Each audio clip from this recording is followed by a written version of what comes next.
তো আমরা চলে আসলাম হচ্ছে গোপালধারা টি স্টেট। এইখানে একটা ভিউ পয়েন্ট আছে, চা পাতা বাগানের ভিউ পয়েন্ট বলতে গেলে। চ দেখে আসবি নাকি? দেখে আসি একটু। এখন আমরা ঢুকবো হচ্ছে এই চা পাতা বাগানটাতে। পুরো একদম বাঁশের রেলিং করে দেওয়া আছে, তার মিডিল দিক থেকে রাস্তা। চা খাবি? ভালো বানায় রে। वही देख रहे हैं हम। निभी प्राइस कितना है इसका? ये 250 आपको 200 तक आएगा लेना है तो ये मसाला आएगा 200 का। इसका छोटा बैग भी है? छोटा 100 करके। तू चाय पता निभी? एमनी टी चाय मिलेगा ना? ब्लैक टी है, नॉर्मल मिल्क टी है, मसाला है। ब्लैक टी दीजिए 2।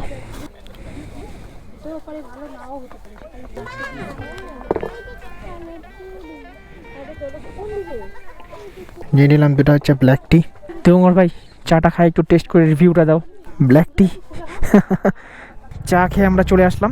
এবার যাচ্ছি আমরা আমাদের সেই ভিউ পয়েন্টের দিকে। আবার চাটা ভালোই ছিল, ব্ল্যাক টি 10 টাকা পার কাপ।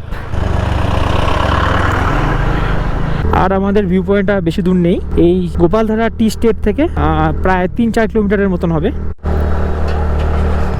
এখান থেকে আর পশুপতি 5 কিলোমিটার। আর আমাদের ভিউ পয়েন্টটাতেও আমরা চলে এসেছি, এখান থেকে আর মাত্র 1 কিলোমিটার আছে। পুরো একদম কুয়াশা ঢাকা রাস্তার ভেতর দিক দিয়ে আমরা যাচ্ছি। ফাইনালি আমরা চলে আসলাম গোহা হোটেল ভিউ পয়েন্টে। এটা নিচে পার্কিং করতে হবে, পার্কিং করে উপরে যেতে হবে। ভিউ পয়েন্টটা উপরে আছে।